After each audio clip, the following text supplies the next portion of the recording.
2024 সালের 52টা গুড নিউজের মধ্যে আরেকটা গুড নিউজ শেয়ার করতেছি। সেটা হচ্ছে যে গ্র্যান্ড প্যারেন্টস পাওয়া, এটা হচ্ছে সুইডেনে। A new law in Sweden allows parents to transfer some of their paid parental leaves to grand parents.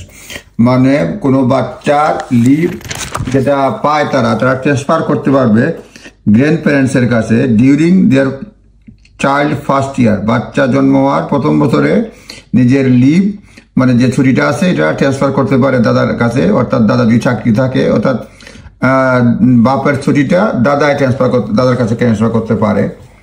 The couple can relocate 45 days or joint 480 day allowance।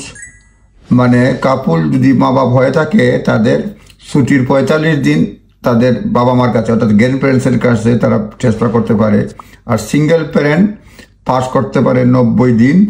The move recognizes that many grandparents wanting to support their families are still work too, মানে grandparent সাহায্য করতে চায় কিন্তু কাজে থাকে কিন্তু পারে না, সেই জন্য সুইডেন এই আইনটা চালু করছে। Sweden pioneer the paid parental leave can be split between parents 50 years ago।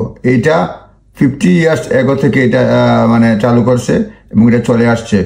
এটা বেনিফিট হয় অনেকের কাছে এবং এটা বিশ্বের বিভিন্ন দেশ গ্রহণ করেছে। ধন্যবাদ।